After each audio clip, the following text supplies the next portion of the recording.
So Cold Pursuit.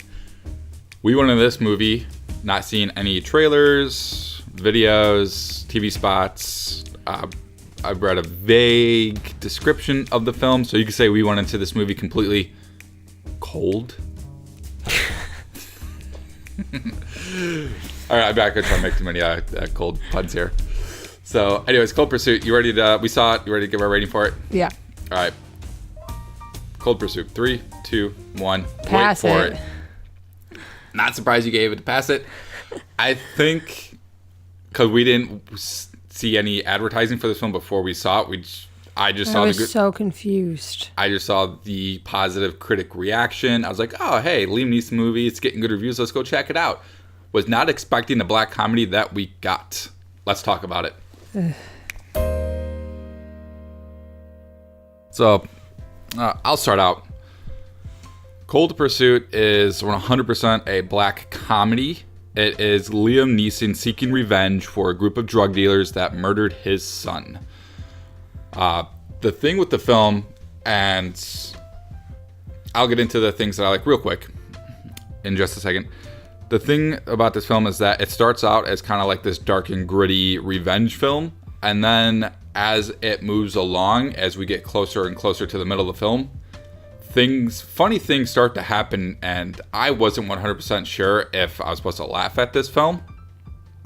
And then it wasn't until we got the Barbie song on the radio in this taxi drive or Uber drive, whatever they're in, that I was like, oh, this is meant to be funny. And then at that point, I was able to have a lot of fun with this film. From that point on, it was just up to that point, I was a little, like you said, I was a little confused with the tone because I wasn't 100% sure if this was supposed to be a comedy. Now, with that said, the things that I really did like about this film is that once I did realize it was a comedy, I got the jokes. I felt like I was in on the jokes. I almost wish I'd seen the trailer before going into it so I could be prepared for the black comedy. Yeah. So going in cold, I was a little confused on that aspect. But once I got into it, super funny. The other thing that I like is that there's these little introspective moments in the film with the side characters, and they're pretty lengthy films. I would almost say it's like Pulp Fiction, where in Pulp Fiction there's just a scene where two main characters early in the film talk about the difference between Burger King in America and Burger King in Europe, and they're talking about the quarter. I believe they're talking about the quarter pounder, and it's the Royale with cheese in Europe or something like that. Goes nowhere. It doesn't have anything to do with the plot. It's just two characters simply having a conversation about cheeseburgers before they go do their thing. I felt like they were doing that with this. What I liked is that they actually brought these little introspective conversations full circle later in the film, and it made you realize, like, oh, that's why we were having that conversation. So this scene here would make sense, and it plays into the comedy of the film. It's kind of funny. Liam Neeson is pretty good in this film. He's having a lot of fun with his character. All the characters are kind of having fun with their tongue-in-cheekness. At first, it seems like the acting is strange and weird. Like, oh man, why is it like this? And then when you realize, like, oh, this is supposed to be tongue-in-cheek. Yeah. It's supposed to be a little hammy, over the top, and kind of like B-movie-esque with the acting. I really liked the crescendo from the beginning to the end of the film. I like how it built slowly up to the final confrontation. And the film's not overly long. So it gets to where it's going pretty quickly. You don't feel like you're in any one scene for too long of a period. They have a lot of fun with every time a character dies, there's like a tombstone that pops up, like a black screen, and it gives you like the religion or whatever their beliefs are. It gives you like a sign, their name, and then their nickname. And there's quite a few times where like a death happens off screen. And so like the characters having a conversation just cuts to a black screen, and then you get their tombstone sign. It's like, oh, that character just died. And then you see like their body being like thrown off a cliff or something, and it plays into the dark comedy of the film. So that's all the stuff that I really liked about the film. What did you like? I mean, No, go ahead. It's not that I didn't like it. I just wish I had known about what I was getting myself into. And I think because I didn't know if people were like rude. I was like, why are people laughing at this? But it's funny because it's so bad. And then it just took me a long time to figure out what was going on in the movie, that by by the time I had figured it out, I wasn't interested anymore. I just thought I was excited for like a really cool Cold Pursuit, Liam Neeson being Liam Neeson, and that's not what it was at all. And I think people who like these kind of dark comedies, they're going to have a really good time. And then people who are going to really like Liam Neeson because of, you know, all of his past movies, this isn't going to be the same thing. Yeah.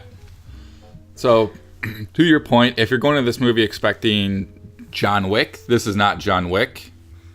I'm trying to think if there's any films I've seen. I mean, just Liam Neeson being Liam Neeson. It's like, that's what you expected going into Cold Pursuit if you don't know anything about it. You're like, oh, it's a Liam Neeson movie. Let's go see. I wonder how many people are going to do that. Just go to see this movie because of Liam Neeson, and then they're going to walk away thinking it's a bad movie, or they realize what it is halfway through. Yeah.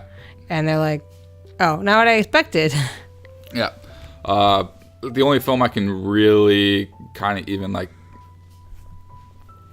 sort of compare it to is maybe In Bruges, which was a film from like 5 or 6 years ago starring Colin Farrell. And it's about a hitman that goes, I believe he's in Dublin, and it's a black comedy. Yeah, but Colin Farrell's Colin Farrell. This is Liam Neeson. Yeah, I know, but I'm saying like the tone of the film. So for like people watching, like, well, what kind of film is this? It's more of like an action heavy version of maybe like In Bruges, where there's or In Bruges. Never seen it. I think I hope I'm pronouncing it right. If not, sorry. My bad. Where it's a black comedy. There's some pretty mean jokes, and this is in a similar vein where there's some pretty black, dark Comedy, jokes in shining this light on something that shouldn't have been that funny. deal with some of the jokes deal with race, sexual orientation, violence. Pretty much everything's on the table with this, and I feel like you're either going to get it or you're not, or you're going to be into it or you're not going to be into it. Or you're going to realize too late what it is. Yeah, I think our audience we saw it with was kind of split. Some of the people were really into it. Some of the people weren't. Some people were like really laughing at it. I think some people were left like kind of confused and perplexed. So if you go into it knowing that you're going to get a black comedy, it's not going to be 100% serious. There's going to be some tongue-in-cheek goofiness to it. I think you're all set. If you're going into it thinking you're going to go get John Wick or a Michael Mann film, like, that's not what this is. Don't expect that. That's which is fine. It's Yeah. totally fine. I think that if you like that kind of movies, this is one for you. If you like Liam Neeson for Liam, then this isn't going to be it. Yep. Okay. That's it for me. That's it for me. All right. Thank you for watching. Thank you for listening. Like and subscribe if you liked this video. We also have the Lego Movie 2 review out. If you want to check that out, we will also be doing How to Train Your Dragon in the next week or so. We'll be getting out hopefully the week before it comes out. We've seen an early screening of it, so keep your eyes out for that. And as always, we will see you next time, guys. Thanks for watching. Thanks for listening.